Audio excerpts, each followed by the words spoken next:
Hey, we're live, right, Wanma? What's up, everyone? My name is Peter Loshak. His name is Jimmy the Bag. This is the Loshak in the Bag Show, Monday, March 5th, 6 o'clock edition, Eastern Time. We do this show twice a day, of course, so we are going to have to start cutting every show in the morning short. I apologize. That just came from the top. That was a decision.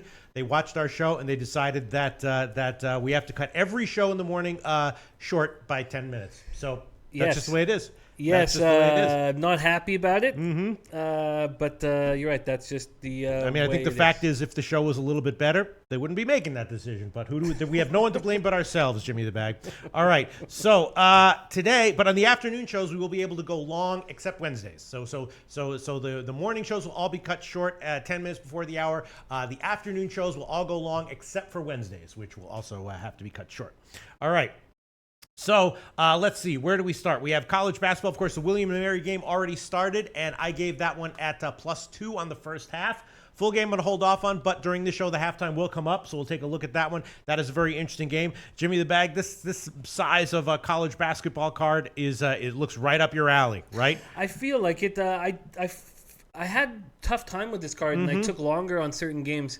I believe I missed 2 of them, I think, which really bothered me. I thought I'd be able to handle the whole card, so I didn't get the Norfolk State game in, and I didn't get the Bowling Green Central Michigan. Here's a comment from Austin Geist. Best show by a landslide. Wrong. Austin Geist, you are wrong. Wrong.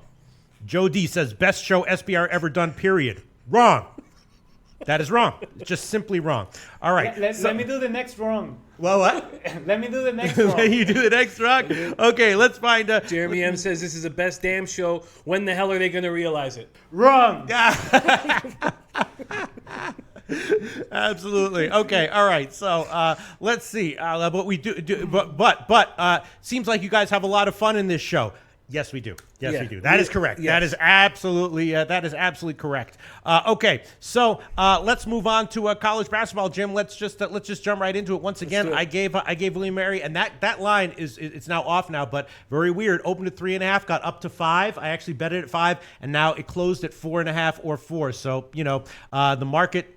Uncertain about this one. Late movement came in on William & Mary, and I would agree with that one again. I took William & Mary at +2. We'll see what the halftime line is. Rest of the game, we got a bunch of MAC games going, which are interesting. We've got South Dakota State against North Dakota State. Of course, we have the WCC ones, right? I don't know what to make of that. What's his name? Kobe Valentine loved San Francisco at +13 in the morning. That line is not moved. And, of course, San Francisco's been pretty good. They already played Gonzaga once on the road and covered that one, right? Gonzaga struggled a little bit against LMU, and you see this kind of situation all the time. Gonzaga, they don't need to win this. I mean, they want to win the tournament, but the pressure isn't on for them to dominate this tournament. Other teams going up against them have a lot to gain, right, Jim? You're absolutely right, and I am taking San Francisco as well. Okay. I'm taking San Francisco on the full game. They have no need to destroy this basketball team. Now, we saw almost every number 1 seed struggle against an 8 seed, and it should have been we should have made a ton of money off of it, but whatever, that's done. And so Gonzaga did not look good against Loyola Marymount in the quarters, and it was surprising that they didn't look good because they did some things well. They shot 61.2% from the field, 60% from 3, out-rebounded them 41-26, and it was still a 5-point game with 7 minutes left. Zags were not putting on the pressure defensively, which surprised me. They only created 7 turnovers. The Dons played the Bulldogs close, as you said. And they've stepped up since putting second leading scorer Sully Baum on the bench, bringing him in off the bench. Dons have an 8-man rotation with a lot of different forward looks, coming off the 71-70 win over Pacific. Frankie Ferrari had a great game at the point, going 17 points, 8 assists. And I am taking San Francisco on the full game. So is Ulysses Hayes. All right. That gives me confidence. The line has not moved since morning, so we can still give you +13, -110. That is a market line there. +13, -110. I mean, I'm thinking that's got to be the right side. It's so nerve-wracking to bet against Gonzaga. You know what I'm saying? But that is a problem because you never quite know what Gonzaga team is going to show up, and they could be killers. but I don't think they will. I don't think they're gonna. They just don't seem sharp. Only causing 7 turnovers is a sign that you're not being aggressive defensively. Here, Flipper13 says agree with USF plus 13 or better. Let's get that cash. All right, let's go to some other games that are interesting. Let's talk about North Dakota State against South Dakota State. Obviously, South Dakota State is the cream of the conference, and this conference tournament has a showdown between South Dakota and South Dakota State written all over it. But South Dakota State, first game, similar to what we maybe saw from Gonzaga, just didn't really dominate against Western Illinois. My sense is that they come back here with a strong performance, and I would take South Dakota State first half and full game. It has gotten bet down though. It opened at 7, now it's down to 6. You look at this one, Jim? I certainly did, and that was exactly what I wanted to do. I sent a quick message to some guys asking their opinion. Yeah, what they thought. And all I said is, do you think South Dakota State rolls? Of course. And Dex was the only one who got to me. I can double check, but Dex said no. No, really? Yeah, and I mean, the Jackrabbits only lost twice at home all year. They were undefeated at home during conference play. When these teams, let's see, sorry, I missed this stuff. Cody asking that's the South Dakota under. When these teams played in South Dakota State destroyed them. 19 points. They needed that tourney opener. We talked about the first seeds playing this 8 seeds. They hadn't played since the 24th. They did not look good against Western Illinois Leathernecks, who I think are a little better than the record has them at. But we saw that from almost every seed. Mike Dahm went off again, 33 points, 19 boards. Yeah. In his 2 games versus North Dakota, he went off for 68 points and 24 boards. The Bison have no one who can slow him down. I think South Dakota's the play here. Yeah, that's what I would be thinking. That's what I would be thinking as well. North Dakota State, obviously a talented team, but this year it just feels like over the span of a full game, South Dakota State is a notch better and should roll. Jim, what do you think? You want to take it? I don't know. What do you think? I do. Well, now that you felt it immediately, it gives me much more confidence because I wanted to make the play. I wanted to add on, and I have not. It was not one of my 3 official picks that I sent in as plays. Bill Butlicker, by the way, says, to the person responsible for cutting the early show, we will find you and we will bust your kneecaps. Respect. I'm sure they're like, dude, a guy named Bill Butlicker is coming after us. Here we get go. Ready. Jose Ing says North Dakota State plus 7. Yeah, I mean, well, 7 doesn't exist anymore. He must have gotten the opening line. But still, I mean, man. It's yeah, I'm gonna pass on this one. I'm not gonna get too cute here, and I'm not gonna force it. If South Dakota State rolls, that's money left on the table. It wouldn't be the first time, definitely won't be the last time. And let's move on. And Elio Rodriguez says, I'm liking the first half solid. That's what I was thinking about as well. If they don't cover the first half, I'm almost definitely gonna be on them on the second half. That's for sure. And Nasty Nate says South Dakota State is the play. Yeah, I think it is. You know what? I am gonna take them on the first half, just on the first half, -3. Oh, damn it. Okay. JP Faye says, I'm on South Dakota State. Yeah. For South Dakota State, first half, -3. Maybe there's a 2.5 available. I doubt it. Let me just... now, even when they won by 19, they didn't blow North Dakota State out in the first half. They were only up by 5. I know. I just feel like after the Western Illinois game, it'll shake them up a little bit, and I'm going to take the first half line here, which will be 3 -105 at BetOnlineSportsBetting.ag. Michael Bordonaro says, don't overthink it. Let the money roll. Right. Ron Figg says North Dakota can grind. They can.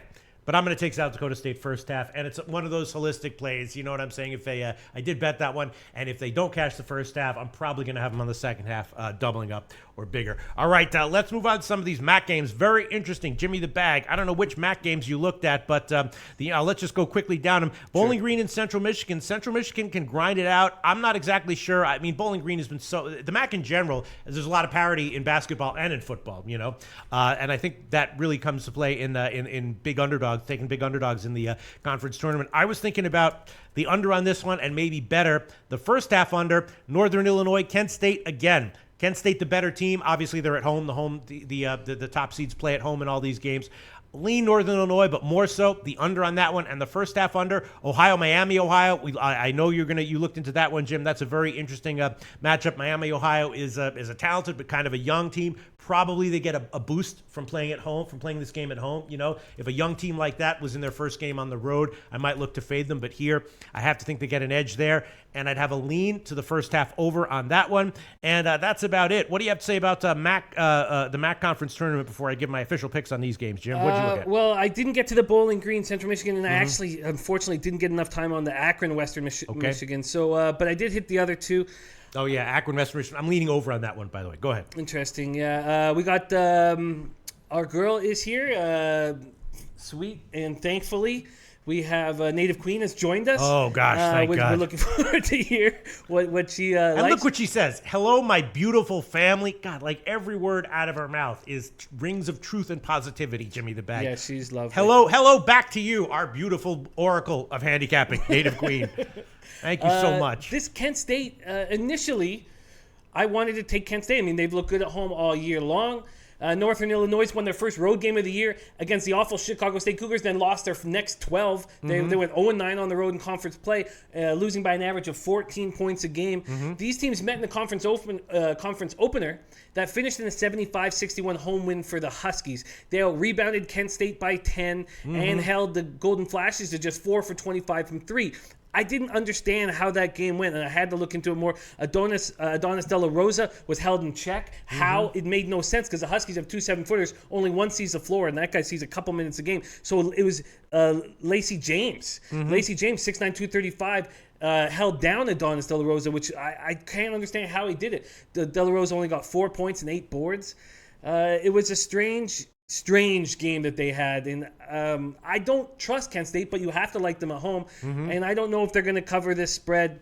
I think Northern Illinois will play them tough, and I'm leaving this game off. All right, and that is I'm gonna talk about that in a second. But a lot of comments coming in. McGoxer says all over the over in Akron, Pete. I agree with that one. Marcus Colon says best bet today, Wright State. Hopefully you look into that, Jim. I don't know if you had time, but that is definitely an interesting one.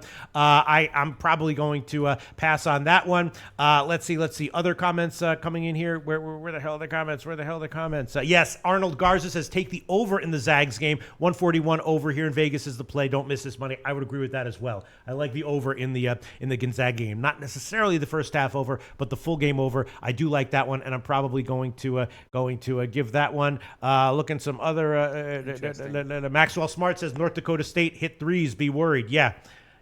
Look, they're a talented team, and they may have underachieved a little bit in the regular season for sure. I wouldn't disagree with that necessarily. All right, so let's see. Northern Illinois, Kent State. Jeremy M says Northern Illinois, Kent State under 146.5. Book it. I already bet that one. I'm going to give that one as an official pick. And then someone else was asking early on. Here we go about the St. Mary's total. I just want to address that before that comment gets obliterated because it only saves 200 comments here. He was talking that maybe it already got eliminated. St. Mary's 13 unders in a row, and he likes the over in their game tonight in the conference tournament. I can certainly see that. I'm not playing that one way or the other. I'm not going to touch the total in the St. Mary's game. That's for damn sure, Jimmy the Bag. Just to answer that guy who asked that questions. Michael Glassman says Gonzaga has much bigger goals again this year, of course, and think looking past San Francisco allows the Dons to keep this one in single digits. All right. Oh wow, McGoxer says Pete, you can now save the comments. YouTube just alerted me. Really? Yeah, they just set it up. Just came in today. It just started. Like all over YouTube. Supposedly, yeah. I don't know much about it. Yeah, but it just so someone must have been like, this guy Loshak keeps saving these friggin' comments over and over and over again. Maybe he's sending us a sign here. All right. Native Queen's leans are in. First half, William Mary and the over. She's got North Carolina A&T, Iona and over. Kent State under. I like that one. Ohio first half and over. Yes. Central Michigan and under. Yes.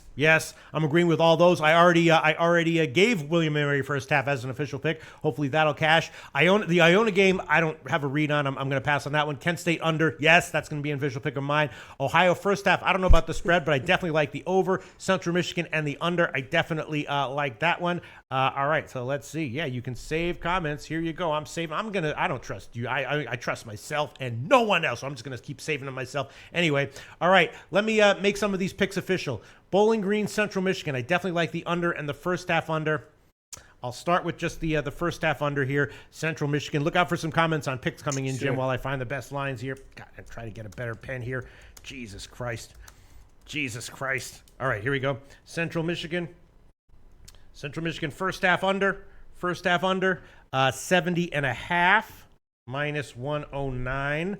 And then I'm also going to take the Kent State game. I will take it first half and full game. Probably the full game is a little bit better on the under, but I'll take the first half and the full game under. Kent State first half under will be 69 minus 110. Intertop's currently offering the best line on the first half under there. And the full game, let me just find it. Line chopping takes time. Line chopping eats up seconds, Jimmy the Bag. 146 minus 110. Under 146 minus 110. Definitely liking the over in Akron, Western Michigan. I will take the full game over for sure, and I'm thinking about the first half over as well. Western Michigan over. That'll be 144 minus 110 at the Greek.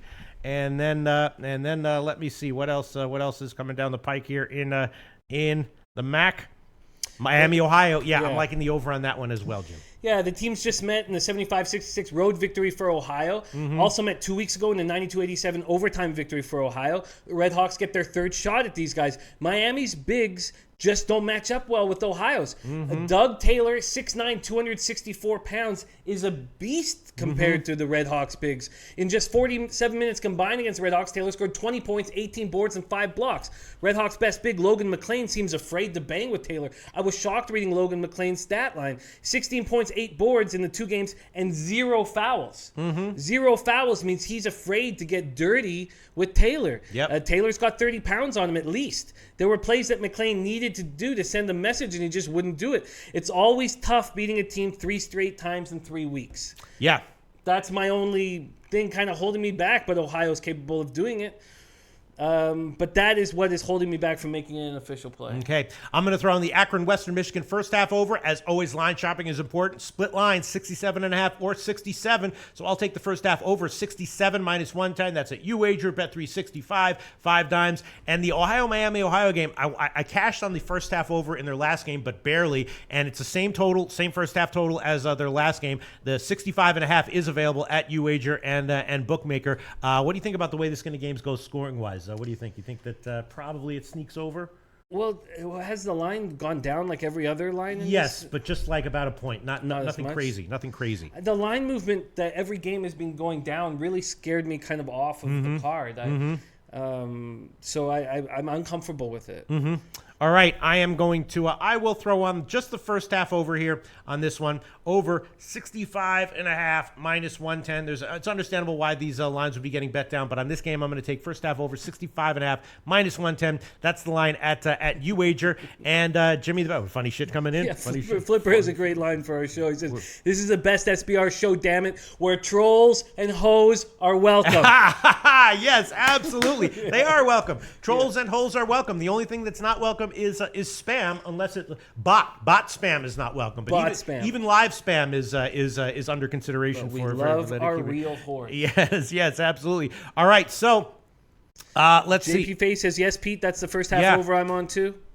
Okay. Gabriel Rodriguez, the self-appointed king, says Akron game will go under, guys. Okay. We're going to be on different sides, Gabriel Rodriguez, on that one. I'm taking the first. I mean, look, Akron can easily disappear offensively. We've seen that from them, and if that happens, yes, the game will go under. I'm willing to bet that it sneaks over. But yeah, you could easily be right that the Akron game will go under. Akron could easily disappear from the disappear offensively, and in that case, it will definitely. Okay. Gabriel Rodriguez says, "Yo, Bag, listen, Atlanta beat the Pirates and Philly beat the Twins. What happened to Shaq? Tell him. Let happen, Loshak. Tell him. Yeah, you got it." No, I understand. It was a little bit of a typo in his prediction. So I like this guy, Gabriel Rodriguez. All right, we don't have time for this shit, Jimmy the Bag. No, we do. We can move on. We can go long on the Monday show. Let's see. Let's get to some other comments and see what people are liking here. I'm just scanning this. Well, Big Boss says, "Anyone on Cleveland State with me?" And I have to tell you what, I was about to, and then Nostra Tota made Oakland one of his best No bets. way, really? Yeah. And as soon as he did that, yeah, I swear that line went from minus 7.5 to minus 9. As soon as I looked, as soon as Nostra Tota told when me was that. it 7.5? Earlier today, it went down and then back up? Yeah, it went down. Wow, let me see that one. Let me see that one went down, and yeah, it was in the morning. It was 7.5. Yeah, it never went from 9 to 7.5 to 9. But wow, did he tell you why? Yes, and I'd have to go to properly quote him. I'd have to go back. No, to you don't Twitter, probably which I just can. a general gist. Let me pull it up. But let Okay. me tell you what I thought about the game. So I had to lean towards Cleveland State. That went away. Kendrick Nunn and the Golden Grizzlies having barely beating opponents that they used to hammer. Mm-hmm. They've become a much easier team to defend with Martez Walker and Braylon Neely out of the lineup. You have Kendrick Nunn on the outside and Jalen Hayes on the inside. Vikings are coming off a giant upset of the number 1 seed Northern Kentucky Norse. Now, I remember one of his points was that Northern Kentucky Norse were terrible. Mm-hmm. They were a bad basketball team and didn't deserve the recognition they were getting. That was one of those I remember. They have now won. The Cleveland has now won 5 of 7 after starting the year winning 6 of 26. They're getting more and more from their guards. Tyree Appleby, Bobby Wood, and Kenny Carpenter, all 3 guards are averaging double digits. That really helps them roll. That helps them defend, helps them do everything. They now have a 7-man rotation with 3 bigs that can play, and we know they have 3 guards in double digits. With all the injuries the Grizzlies have been through, I thought there was no reason why the Vikings can't keep this close. You know? Really weird stuff coming in. Jose Yang likes Cleveland State. Jeremy M says yes, Cleveland State +9. And Native Queen says like Cleveland State first half for sure. But this could easily be a game where two of the heavy hitters are both right. Cleveland State covers first half, and then Oakland covers the full game because it's very noteworthy that Native Queen is not saying she likes Cleveland State full game, and it's kind of noteworthy that I don't know how much Dos Tota does first half lines, but he only likes them on the full game. Yeah, he said that Cleveland State riding momentum for sure. Mm-hmm. But I think it was more NKU being complacent. Man. They had no sense of urgency, even down 5 with a few minutes to play, like they knew they would win. Oakland has a great shot at an auto bid. They probably feel even better about it knowing the Norse are gone. I don't see why they don't come out extra motivated here as well. DJ Big Boss says Cleveland State ATS is nice. Ricky Packard says Cleveland State first half +4.5. And here you go, Dan Kelly, another big hitter. He goes, I grabbed some Cleveland State money line at DJ Big Boss. Wow. All right. Listen, I gave Cleveland State +9 in the morning show, and I'll ride with it. I'm starting to think that maybe the first half is the better play. I don't like the fact that one of the big dogs is opposite me with his best bet. Well, you know what I'm saying? What I've done is whenever I had a plan and it went against one of Nostra's best bets, I just let it go. Yeah, that's probably what I should do. I mean, I guess if I Salty was Dog here. So sorry to interrupt you. No, go ahead. Salty Dog says, I agree, Jimmy. Oakland will win and cover. And here you go. Native Queen says, I miss you guys. Been busy planting my garden. Haven't capped much. She's got a friggin' garden. Who is this woman? She's spiritually sound. She's like living the best life a handicapper at least could possibly live. She's got a daughter who wins awards. She's got a garden. She's got positive EV plays. She's got first halves only on Cleveland State. Man, Jimmy the Bag. I don't know what to do. I mean, I guess if I was really trusting all these people, which I do, I would take back the full half play and throw on the Cleveland State on the first half. Mm-hmm. All right, Jim. While I think about this, what else do you like? King Rail says, I don't care what anyone says. I'm not laying money on Cleveland State. Yeah. I don't care what anyone says. I can understand that, except that the Cleveland State started to cover recently, right? They sure started did. to turn a corner. They won 5 of 7. Yes, and it wasn't just in the conference tournament. It was like a few games, it was like 5 or 6 games before the end of the regular season that they started to turn a corner here. Man, this is tough. Man, R. Burke says, take Kent tonight. I live down the street from Kent University, and the town is fired up. They're 8-1 in conference play this year at home. Yeah, and they're playing a team that can't win at home. I get it. On the road, yeah. Can't win on the road. Yeah. Excuse me. Thank you. But can they cover that 6.5? This is real tough, Jim. All right, what's another game you're liking, Jim, while I sit in here and stress out about what to do about Cleveland State? Well, I am on UNC Wilmington this evening. I know Northeastern is a good team. Northeastern's last 2 games have been against bad opponents. 22-point win over Elon. Last night, 24-point win over Delaware. Delaware went just 1 for 14 from 3. Is that Delaware being shitty from the outside or Northeastern defending the perimeter well? The Seahawks team has been playing good basketball. They beat a Hofstra team yesterday, 93-88, that went into Northeastern and beat them this year. Northeastern won in overtime at UNC Wilmington, 81-77 the first time they met, and then beat them 107-100 at home. Northeastern starts 4 smalls, around 6'10", 252-pound center Anthony Green. And that is why I think Wilmington will cover. The Seahawks use both Devontae Cacok and Marcus Bryant on the floor together. Although they're only 6'7", they each weigh over 240 pounds, and they create matchup nightmares for Northeastern, especially when Northeastern has the one big. Now, they do have a guard that's 6'8", Bolden Brace, I believe his name is, and he might be able to come in and help. Cacok had 18 points and 17 boards the last time these teams met. They can't handle these giant asses that these two guys have. I'm serious. Their bigs are too small, other than Anthony Green, who's 6'10", 252 pounds. But if he's the only one out there, there's going to be one 240-pound player in the paint available. He also, in that game against Hofstra, Cacok was in foul trouble the whole time. He only played 20 minutes, and the Seahawks were still able to take care of business. I think they can keep it close. I was leaning that way as well, Jim.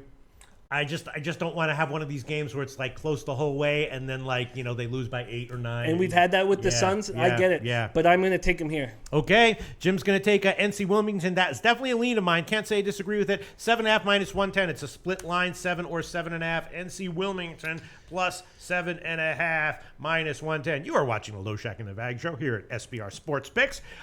Jimmy the Bag. I'm also going to throw on the over in the San Francisco Gonzaga game. San Francisco Gonzaga game, like someone else suggested, that was a bet that I made. Line shopping important. Pinnacle has 141.5. Most of the market has 141, but UWager has 140.5. So we're going to take the Gonzaga over 140.5 minus 110.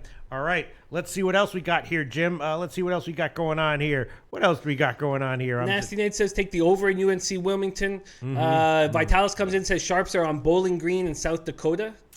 Yeah, I mean, I could see a play on Bowling Green. It's just, I would lean that way as well. If you gave me a free play on the side, I would take Bowling Green. It's just that they've disappeared so many times. Funny shit going on. Yeah, I don't trust Bowling Green, but I get it. I can understand the play. Yeah, but they're a very difficult team to trust. And I think that game's going to be low scoring. I took the first half under, and I will throw on the full game under as well. Line shopping. Wow, this line is all over the place. 148 all the way up to 149.5. The Greek has 148. Bookmaker has 149.5, and I will take that one. I'll add on the Central Michigan under, full game under, 149.5 minus 110. So just to review, then we'll get to some comments, then we'll get to some more thoughts on these games. Jim has given San Francisco plus 13. That was a game agreed, also plugged by Kobe Valentine in the morning show. Jim likes NC Wilmington plus 7.5 minus 110, and that was it. What was the other one you gave?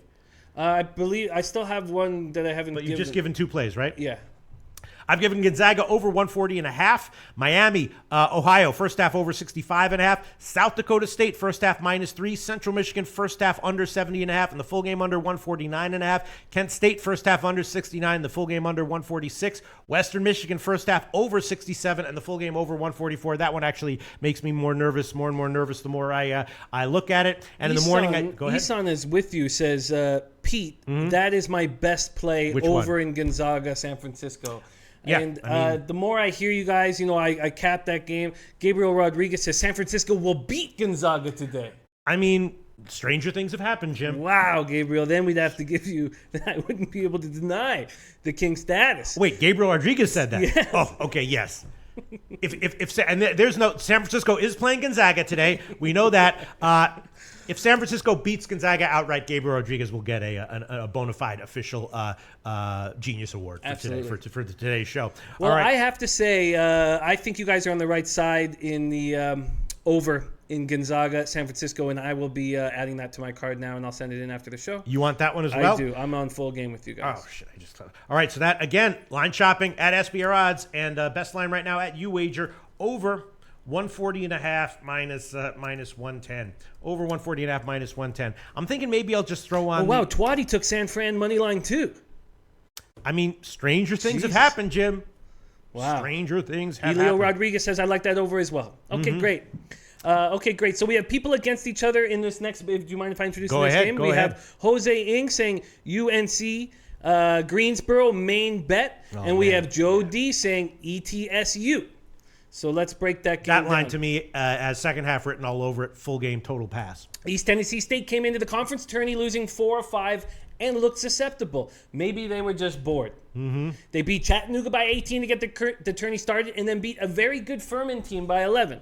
Each team won at home when they played each other, with the Buccaneers winning 68-58 and the Spartans winning 74-56. Spartans have won 10 of 11. They look very good. They beat Citadel 72-58, then barely got by Wofford to get here. They have a tough front court. They play well together. They defend well. And then they have Francis Alonso, capable of hitting big shots from outside. This game is finally we have a conference tourney that ends with the best two teams. Yeah. Clearly the best two teams. I'm going to watch this game. I find it very difficult to find an edge with these two teams. Yeah, at one point, NC Greensboro Pinnacle was up to plus 120. I mean, if you gave me a free bet on the side, I would throw it on NC Greensboro. It's got second half, in my opinion, written all over it, but I'm not gonna touch it. I didn't make a bet on that one, and I'm definitely not gonna give it as an official pick. Jimmy the Bag.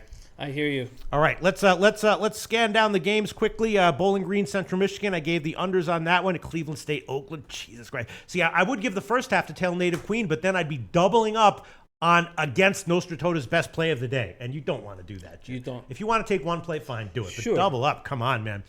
Fairfield, Iona is an interesting game. We can talk about that. I have no play on that one. South Dakota State, I did take a shot with South Dakota State. First half only, -3. Northern Illinois, Kent State, I took first half and full game under. Ohio and Miami, Ohio, I did take the first half over on that one. Akron, Western Michigan, I took the over first half and full game. Hopefully that will not come back to burn me, but that's the totals play that I gave out that I feel the most nervous about. Jim gave NC Wilmington plus 7.5. Eastern Tennessee State, NC Greensboro, interesting game, but we're both passing on that one. San Francisco Gonzaga, Jim gave San Francisco and then tailed us all on the over at 140.5. I bet that one, and I made that one an official pick as well. Milwaukee Wright State, maybe we'll talk about that. Denver South Dakota, interesting, we'll talk about that. BYU St. Mary's, interesting, that's going to be a pass for me. Do you have anything to say about Milwaukee Wright State, Jimmy the Bag? Yes, I've capped that game. It's a very interesting game, as you talked about in the early show, how interesting Milwaukee's been and how difficult it is to cap them now that they've completely turned it around. Milwaukee's just a hard squad to figure out. They went just 8-10 in conference play. Wright State went 14-4 in conference play.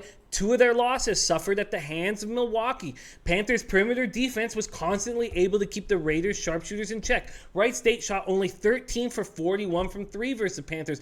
Benzinger looked bad in both games versus Milwaukee. Milwaukee has some perimeter defenders with length. Benzinger went 7 for 22 combined in those 2 games from the field.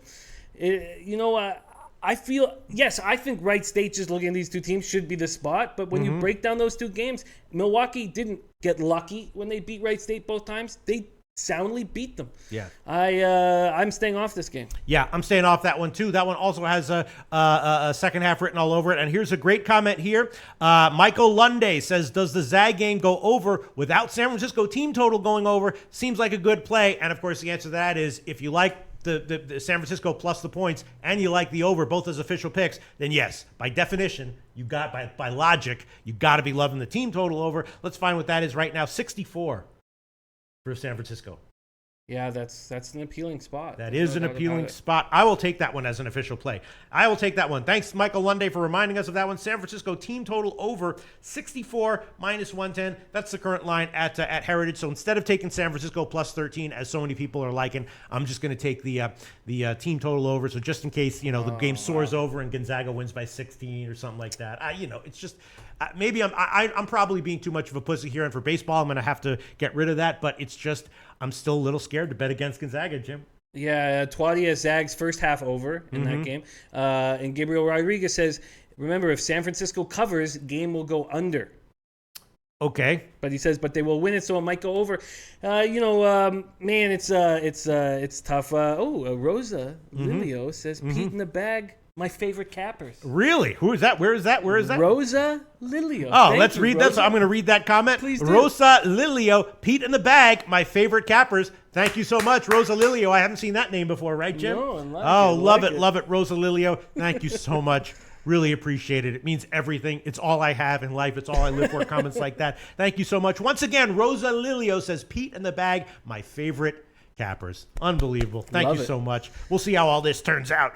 Yes, Ulysses Hayes likes team total over 64 for sure. I got a play that I would like to hammer in right go now. ahead. I am, and I know this is going to not look good maybe in the chat, but I am taking Denver on the full game at South Dakota. Pioneers have improved all season long. They lost at South Dakota on December 30th, 82-71, and then beat them badly a month later. They opened up that game with a 20-3 lead at home. Now, I know that Denver played well at home all year, terrible on the road. I get it. In Denver's next game, they came out sloppy, played poorly at Fort Wayne. They went down 20-7 to open the game, lost by 28 points. The Fort Wayne game was a lesson for these Pioneers. They played differently since then. They know that if they don't play with a certain intensity, they will lose badly. The very next game, they almost beat conference leader South Dakota State, losing just 81-77, and then went on a 5-game winning streak to reach the semis of the Summit Conference Tournament. They needed that conference opening double overtime nail-biter over Oral Roberts yesterday. They hadn't played since the 24th. Joe Rosca can go one-on-one with Coyotes leading scorer Matt Mooney. It was Rosca's three-pointer that, with 5 seconds left in regulation yesterday, that allowed the Pioneers to have a chance to be here at the semis. Pioneer center Daniel Amigo, 15.3 points, 6.5 boards, is the best big in the game. Coyotes' best big, Tyler Hagedorn, struggles against Amigo. Scored 16 points in their first meeting and then just 11 in their second. You know what? I'll take Denver plus 11. Okay, actually, we can give you at Bookmaker 11.5 minus 114 if you want that one, or would you get 11 minus 108? All right, so I think we've pretty much gotten all of college basketball. The William & Mary second half is about to come up in about 10 minutes. Should we jump over to NBA and NHL and check some line moves there, Jim? Anything else you want to add on? Well, we didn't. Do we want to talk about the Fairfield Iona? Go ahead. That's a pass for me. Do you want to play on that one, Jim? You know, I don't. So I mean, I have these other games capped, but if I don't have a play, do you want to come back to them? Yeah, we can come back to them. Sure, I mean, that's a Fairfield Iona. You know, it's tough to know. I would have a slight lean to the under on that one in the minus 150 in the low 150s. You know, but and I did bet that one actually on the opening line at 153. Not sure if I want to give that one right now. And let's quickly look at all the 7:00 games to make sure we're not missing anything. Once again, Bowling Green, Central Michigan. I gave the first half under and the full game under. And Cleveland State, I'm going to take it. Cleveland State plus 9. Fairfield Iona lean to the under, but I'm not going to give that as an official pick. South Dakota State minus 3 on the first half, an official pick for me, and we'll see how it turns out in the first half, and I might have a second half play on that one. Northern Illinois, Kent State under first half and full game. Miami, Ohio, and Ohio first half over. The full game spread is a pass for me. Any of those games you want to give any final thoughts for? Well, interesting. JP Fay likes Fairfield. Says I'm large on Fairfield. Large on Fairfield. Wow. You know, Fairfield has won 7 straight. I know I've had a tough college basketball season, but one of the very good moves I made this year was I noticed a change when Adis Kavialaskis joined the team. They went 11-5 when he joined the starting lineup. He was the distributor that this team sorely needed now, and he's averaging 4.5 assists a game. Interestingly enough, he looks like he's hit the wall. He struggled very much in this tournament. He's got 10 points and 9 assists through 3 games. He seems to have hit the wall. Fairfield lost 84-65 at Iona in Kavialaskis' second game with the team. With him in the starting lineup, they lost just 103-100. Fairfield plays 4 guards around 6'8", 240-pound Jonathan Kisababu. Iona came back from a 39-25 deficit with 15 minutes left in the second half to make it to this championship game. They get by even though they're terrible on the boards. They were beaten by 16 on the boards by the Peacocks. Damn, I wish St. Peter's was in this final. And by 6 in their opening round, a 72-60 victory over Manhattan. Iona just has a ton of depth. And that's why I was leaning Fairfield, but Iona 7 players, averaging over 8.6 points, I believe. They have a lot of ways to beat you, even though they don't hit the boards. Ulysses Hayes says, Iona money line tonight. Yeah, very, very, very tough spot. Yeah, I mean, if I was definitely leaning Fairfield. If you gave me a free play on it, I would take it. So what about maybe Fairfield first half, Jim? Yeah, I have concern about how many guys that Iona can throw at you. Yeah. These top 7 guys play a lot, score a lot.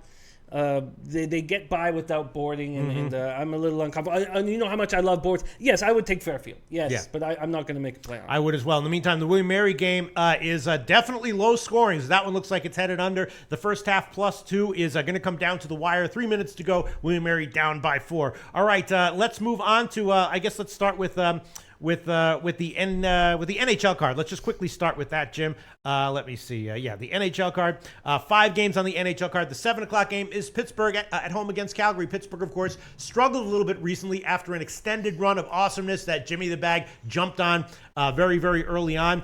We both decided that we were going to take Pittsburgh. I bet them on the overnight line last night, and that line has gone up a little bit. When we took it in the morning show, the money line was minus 170. Now the best line is minus 175, so it's gone up about 5 cents. Nice. Slightly nice to see, Jim. Nice enough. I do think Michael Furlan is going to help this Calgary Flames team enormously. With a team with no forward depth, when they get somebody back, it is a huge, huge help. And he opens space for Johnny Hockey, who has no points in the 4 games that he's missed. But I'm on the Pens here, and I love my puck line, so I got them at plus 170. Happy about that. Nathan Davis is on the Penguins' money line, and I feel like it's a good spot, and I'm going to comfortably hammer it and keep fading the Flames, although I'd be curious to see if they step up with Furlan back in the lineup.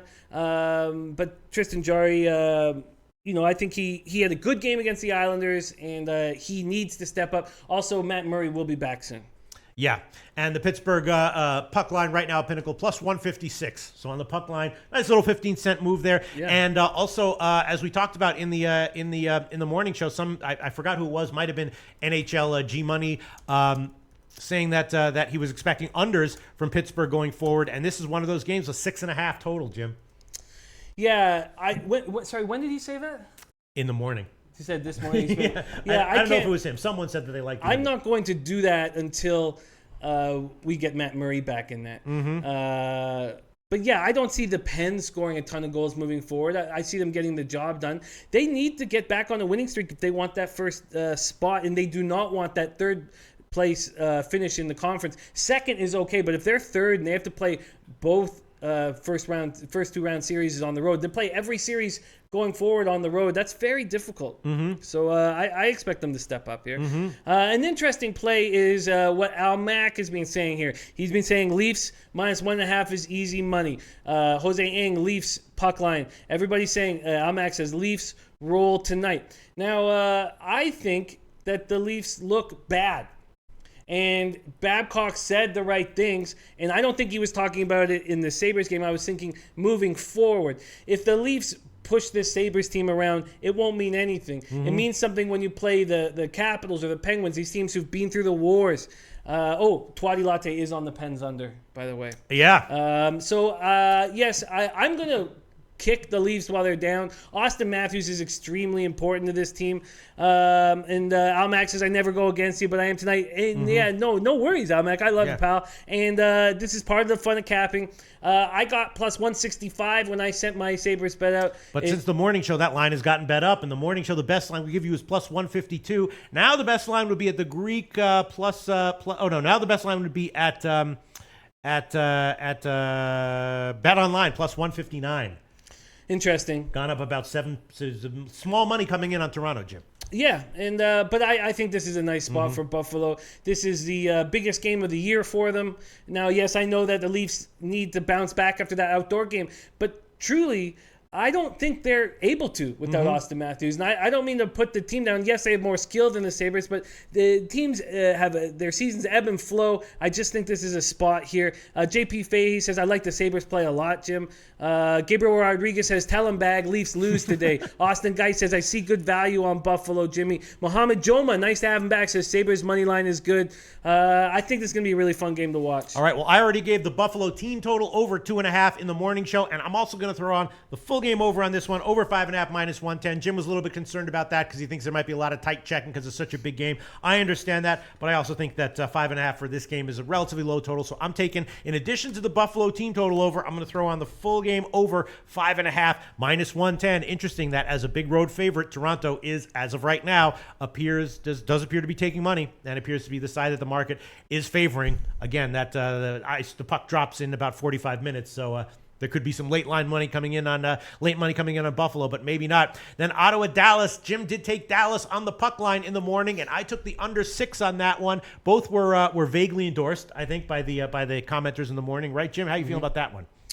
I like it. Now, I was messaged by somebody who said that they really think this is a look-ahead spot for the Stars, seeing that they're in Nashville last night. And my reply was, well, then, if this is a look-ahead spot, why isn't Lettinen playing here?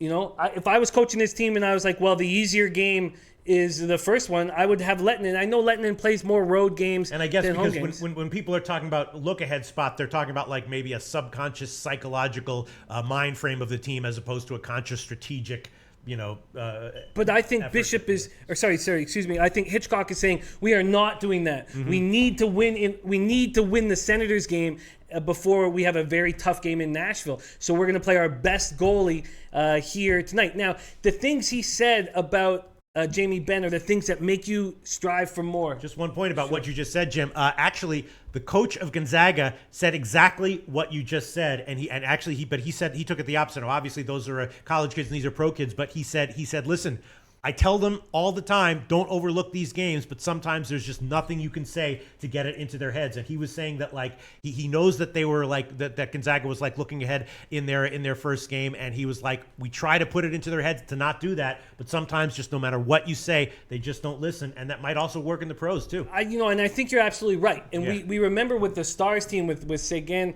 and with Ben, when they were off of a break, Hitchcock was like, there's nothing I can say. Mm-hmm. These guys are just not, they need to get rolling, and it takes them a few games to get rolling. It doesn't matter what I say. So, yes, I think there's a point here. But I think the Senators playing their third game in 4 nights on the road are just susceptible for a beating. We took them against Vegas because it was their first game on the road trip. And it was exciting, and they were in Vegas, and they had nothing to lose against a team with so much pressure. Everything that made sense, that play to me. Now I think the Senators get kicked while they're down, and I'm on the Stars puck line, and I'm going to comfortably take it. All right, sounds good. And then let's see, Arizona Edmonton. I was thinking about a shot with the over on that one, but that's going to be a pass for me, and it was a pass for Jim as well. Islanders Vancouver. I did take a shot with Vancouver as a very small home favorite. Although someone, I forgot who it was, but someone said Islanders will definitely win this one. Book it, and I can see that it is psychologically the spot favors the Islanders, but it's just they have to travel all across country. They're not that good. And Vancouver can pull out a win here and there, and the line is low. So I took a shot with Vancouver, but I admit that psychologically, after the close loss to Pittsburgh, this feels like the psychological spot favors the Islanders. If this wasn't the first game of the Islanders road trip, I would take them here. And I'll have no problem fading the Canucks moving forward. And especially with the excitement around Matt Barzal's first game back in his hometown. But I can't. I just think this flight is difficult.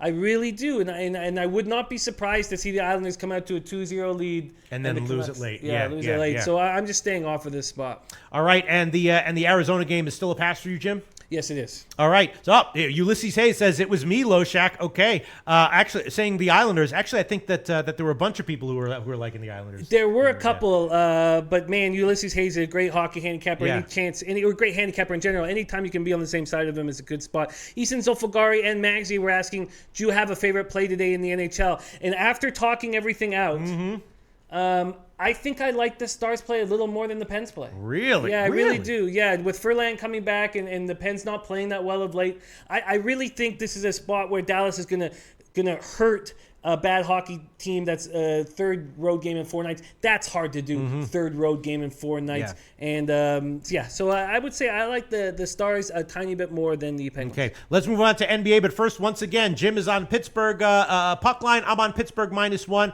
and we both think that the under 6.5 is intriguing. Jim is on Buffalo on the money line. I'm on the Buffalo team total over 2.5 and the full game over on that one. Ottawa Dallas. Jim's on Dallas puck line. I'm on the under. Arizona Edmonton total pass. Islanders in Vancouver, pass for Jim, and I took a shot with Vancouver -1. All right, let's move on to NBA. We got 7 games tonight. Let's start with the 2 7 o'clock games because they're very interesting. Vitalis was asking, is anyone on Indiana -2 with me? Milwaukee has so many injuries. I took Milwaukee. I tried to get cute on the first quarter only, +1. I feel like, Milwaukee has revenge from the last game. They had a nice, Indiana played a lot of starters yesterday, and I feel like maybe the momentum that Milwaukee showed in the second half of last night's game carries over into the first quarter here with revenge on their mind. So I took Milwaukee first quarter +1, and Detroit Cleveland. Jim jumped on Detroit at +6. He says he bet it at +7. He wanted to lock it in as soon as he can and as soon as he could, and I think it's pretty clear that Cleveland's still having their old issues on full game spreads. The question is, are they going to once again be a good bet on first half and first quarters? And most people in the chat box this morning were saying no, avoid Cleveland at all costs.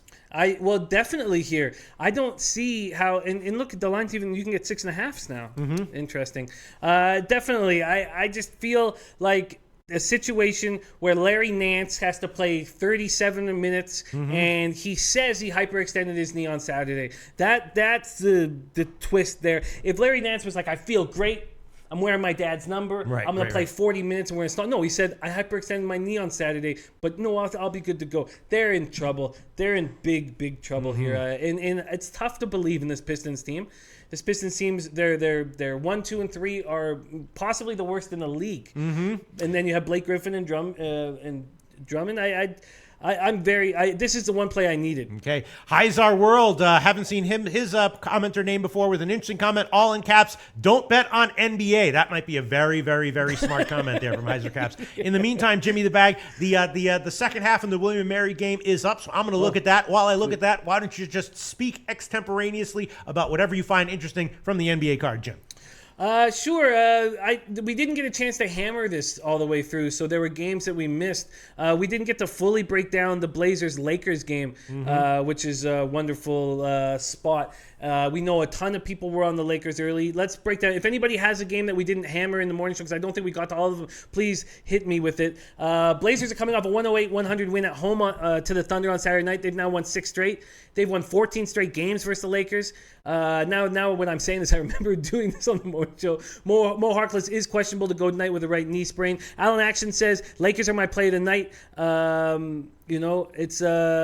And Native Queen says, you are right, Baggy's already making excuses. I'm telling you, that's the difference in that game, is that you can't trust Nance's knee to play enough time here, and that's the problem there. So Native Queen's on the same page. The Lakers are...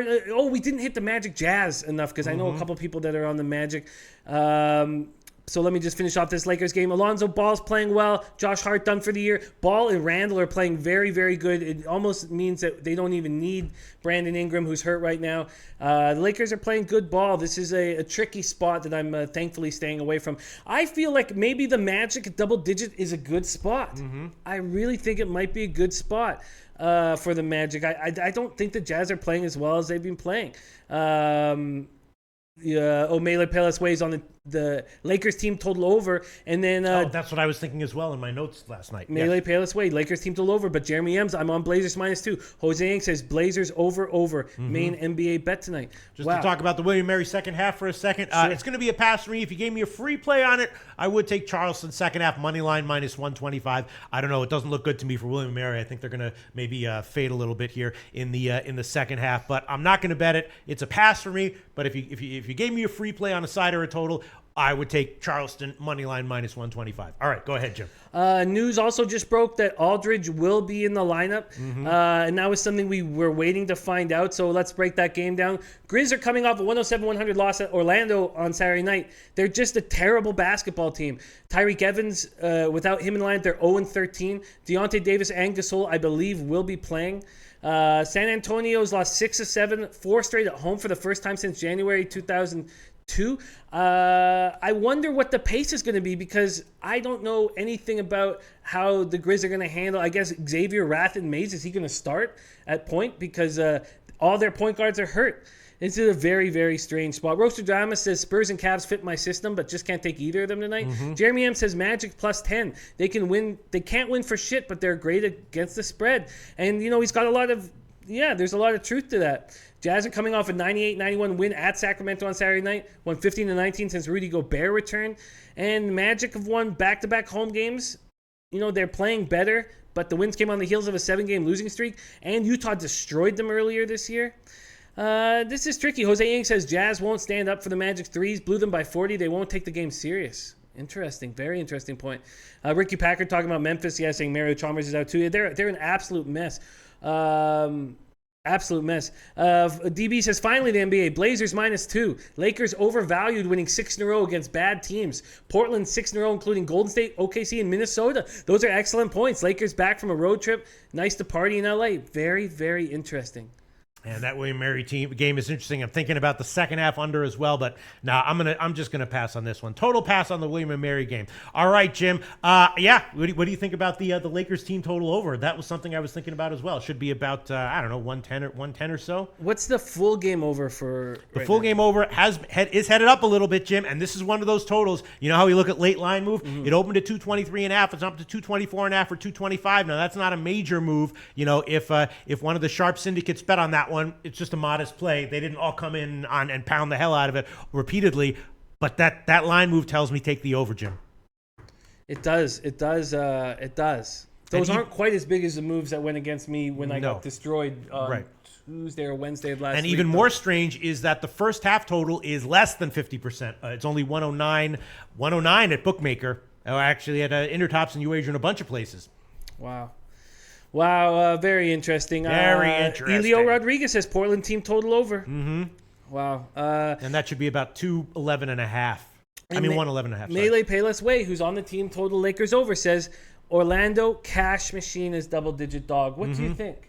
Well, I mean, look, if you look at what happened recently with both of these teams, Utah has been winning game in and game out, but not covering. Winning game in and game out straight up, but losing game in and game out. And Orlando's been losing game in and game out straight up, but covering more often than not. So this might be just a don't overthink it, stupid, and just bet Orlando. And if you really, because Orlando's also, we know, a stronger team on the first half, just take them on the first half, which was in my leans column, Jim, at +6 minus 115. I doubt 6 is still available, and it is not, only 5.5s. Damn. Or maybe even the first quarter, which should be 3.5. And you know what? I will take that one. I'm taking it, Jim. Don't overthink it, stupid. Orlando, first quarter. Is that a nice little catchphrase? It's good. We should start saying that to each other, right? When one of us has, is overthinking something and, lack of balls, just be like, don't overthink it, stupid. All right. For Orlando, first quarter plus 3.5 minus 110. We know that Orlando often starts off strong and then fades bad later on. I'm taking it. Orlando first quarter plus 3.5, Jim. I find it very appealing, but something is holding me back. But Aaron Gordon has been playing very well of late, and but something's holding me back, so I'm going to let it hold me back. But I think that is a good spot. All right, let's look at some other comments here. We're looking at some comments here. N16 Annan 101 says Utah is no Golden State. I took Magic plus 10.5 this morning. Nice job. It's now down to 9.5.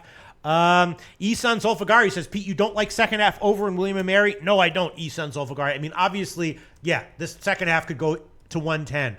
But, it's a conference championship game. William & Mary usually goes very high scoring, but they have shown that they, especially on the road, when they're not at home, they can be brought down in a slower paced type of game. That is what Charleston often does very effectively. I do not like the over, and in fact, if you gave me a free play on the total, I would definitely throw it on the under, not on the over. But if anyone bets the over, I hope you cash. But I would take the under if I got a free play on it, Jim.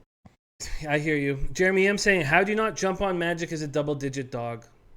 I think that's right. And for whatever reason, although I know that Orlando's looked so good in the first half and has fallen apart late, for some reason I find that more appealing. Is that because I hit 2 first halves with Orlando last week? And I can't explain why I'm feeling that way, but I am feeling that way. And I'm going. Can I get 10.5 in that game? And Native Queen just said, I'm going to put a little something on William & Mary second half. Native Queen, I hope you cash because I passed on that one. I hope you cash William & Mary, which I believe was +1 on the second half. Can you get what? Can I get plus 10.5 on the Magic? Not only can you not get 10.5, you can't even get 10, Jim. Oh, fuck. Sorry. I don't even get double digits anymore. Sorry. You snooze, you lose. All right, I'm going to leave that game off. Okay, so once again, the picks that we have given. I did give Milwaukee first quarter +1. Vitalis liked Indiana -2, and that line is headed up. It's now 2.5 market wide. A lot of injuries for Milwaukee, and just in general, just a weak bench for that team, right? I mean, the bench just isn't there, right, Jim? Even though last game they came back in the second half. Just a team that in general we see as having a very weak bench, right, Jim? Yes, and I will fade Milwaukee every time they play a team that can dominate the paint, and the Pacers just are not one of them. Right. Okay, there you go. Jimmy the Bag up double digits in units in NBA. Jimmy the Bag also took Detroit +6. That's right where it was on the overnight line. Phoenix and Miami. I did take a shot with the under on that one, 219, and that line is right where it was in the morning. It opened, of course, 216.5. Got bet up, and it was 219 when I took it, and that's where it is right now. And Miami, of course, Phoenix has a nasty, frustrating habit of being a big underdog, looking pretty good most of the way, and then just like finding a way to not cover. It's just fucking so bothersome. Humongous Dick Donnie says recency bias on Orlando, Jimmy, and he's absolutely right. Danny Naduni has an interesting. He says, Jimmy, do you think? And I'm curious to hear what you think about this game because I've had a very difficult time with this Bulls game all day, and I would have, if Kyrie had been playing, I would have taken the Bulls plus 10.5. And it's funny, you take away such an important piece of their team, and I'm not comfortable anymore. We've seen what Rozier can do when he gets opportunity. Danny says, Jimmy, do you think Celtics -8 overvalued? Kyrie not playing, plus don't think they bring the same energy as they did against the Rockets. Don't forget these Bulls smashed them last game in Chicago. King Rail says Magic with the points, best bet of the night. And right before that, Hit Money says the Magic are tanking. Are they tanking? Well, they might be, but I thought that Aaron Gordon coming back and playing, he wants to finish the year strong. I think they want to finish the year strong. It's going to be very interesting to see who ends up in that bottom 5 because there's a bunch of teams that are capable. It looks like it'll be the Grizzlies will be the worst team in the league, but we'll see. Yeah, Dan Kelly saying Orlando going from sea level to the mountains, playing third game in 4 nights. So obviously Dan Kelly does not like Orlando. I'm still going to take him on the first quarter, and hopefully I won't get too burned. Go Bill ahead. Butlicker says Shane Larkin is starting, not Rozier. Interesting. That makes me like it more. But then JP Fahey comes in and says Celtics win by 14. Yeah, I'm passing on that one. Cody AV says I'm staying away. Bulls aren't playing the same way. That's a really tough one. And then N16H7H4WK Anon 101 says I took Detroit plus the points this morning. Blind. Very nice job. I'm sure you got 7 if you took it. And then Hako Schofield says fuck. Just got in. Could y'all review your NBA picks? Yes. NBA picks of Jim's, which is what you really want to listen to. I don't know if you want to tail mine or not. I took Milwaukee first quarter +1. Jim passed on that game. Jim took Detroit. In the morning show, he had to take +6. The 7s were already gone. Phoenix, Miami, I took the under, 219. Boston, Chicago, you passed on that one, Jim, right? I don't have any other basketball You have plays no at other this point. plays, right? Yeah. And I don't have any either except for Orlando first quarter +3.5, and they might just have nothing to start, as Dan Kelly seems to be hinting at.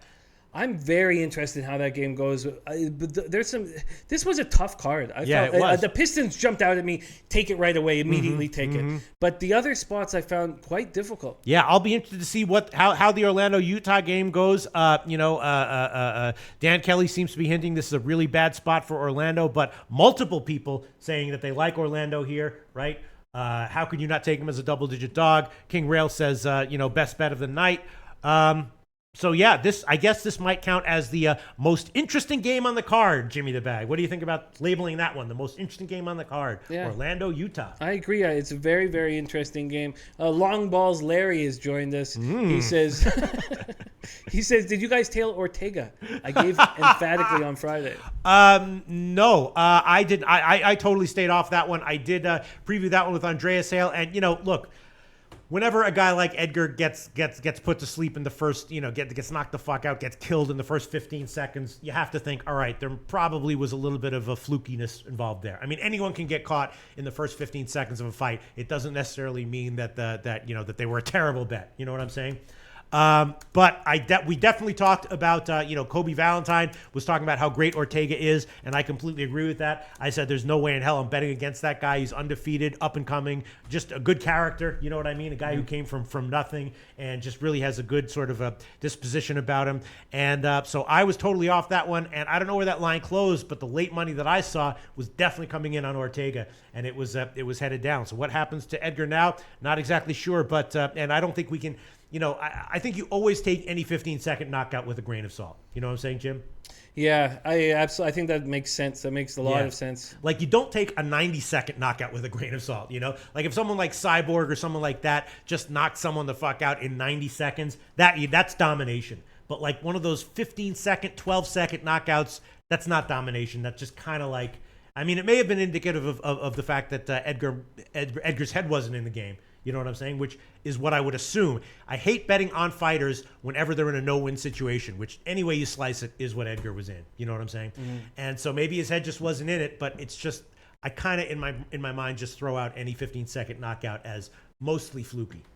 Yeah, speaking of mostly fluky, our man Bill Butlicker says, did you guys cash on my CB No, Dalloway? I did not, but I certainly took note of it. Bill Butlicker was touting all over the place CB Dalloway at plus money, and that absolutely 100% did cash. He commented on, I believe he commented on the Andreas Hale video that I did. He commented in our MMA segment, and all of his comments saying that he liked CB Dalloway were in all caps, and he was just like, he was begging people to listen to him, wasn't he? Bill Butlicker was begging people to listen to him to take CB Dalloway. I hope some people did. I just had too much shit going on. I just, couldn't take it. But CB Dalloway definitely won.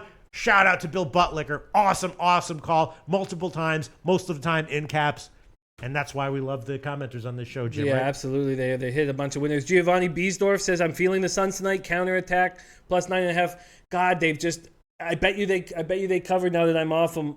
They really irritated me in that Thunder game. I was watching that game and I was sitting back going, "You're a genius, Jimmy." And then they lose by fucking 8 points. I was extremely upset. But Dan Kelly likes Heat first quarter minus 3.5. Oh, wait a minute. He's saying Adam Arak was saying it was at the end of the round, Pete. I actually didn't watch the fight. I'm going to watch the replay when I get a chance. But was it at the end of the round? Oh my God! Yeah, he got knocked out after the bell. No, I'm talking about the Edgar fight.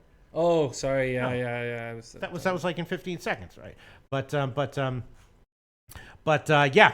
Anyway, let's see. Long Balls Larry says, honestly, was expecting a third round submission, but Ortega is. And then Hako Schofield, did you win on the movie pick, Pete? Hako Schofield, no, I didn't. And in fact, there was late line movement betting on other movies, so I hedged out at a loss because I hated my position on it. So I took a little bit of a loss. Normally I would expect favorites in Oscars to even the ones in competitive categories to get bet up, but what was it called? Get Down crashed from like 18-1 to 5-1. That scared the hell out of me. So I just I pulled my bets, took a loss, and that was it. Yeah, and then the best Oscar went to Find the Fish's Hole. Right? I believe that was the name of that movie. Oh, okay. So the Edgar one wasn't. I thought it was a 15-second knockout. Sorry, my bad. I just scanned the results and I did not break down the fights. I actually, you know what is weird? I don't watch ever MMA fights live because like the intensity is just, it fucks with my head and I can't do any handicapping. Like I want to know what the result was before I start looking at the fight, what happened. You know what I'm saying, Jim? Oh man, when the thug named Rose won, I was slapping ass and starting fights all over the city. I find that watching MMA fights live, I definitely watch them on tape for handicapping purposes, but watching them live really messes me up, and I just never do it. Oh yeah, Humongous Dick Donnie does say that. Remember, someone said Shape of Water, and then remember they said they have a cousin in Hollywood. And, yes. Yeah. That was that Humongous Dick Donnie. Just remembering it. Okay. All right. Okay. And I guess that's about it. Yep. We wrap it up, Jimmy the Bag. All right, that's it. We'll be back at 12 o'clock Eastern time tomorrow for the Tuesday card. It should be a modest card. Again, we have to wrap up 10 minutes early every day now in the morning. So that means we're going to have to rifle through everything, which I think if it's a modest college basketball card, it should be okay, but we're just going to have to basically spend very little time on college in the morning and then spend our normal amount of time on the pros, and then in the afternoon shows do college stuff. You know what I'm saying, Jim? Yeah, I'll trust however you want to handle it. I'll support. I think that's what we got to do. We got to just do a quick hitter on college basketball, and then have the bulk of the show be the pros, and then the 6 o'clock show, do the bulk of college basketball capping, revisit the pros, and then that's it. Sound good, Wanma? Sounds good. Sounds good. All right, that's it. We'll see you at 12 o'clock Eastern time tomorrow. Thanks for tuning in, everyone.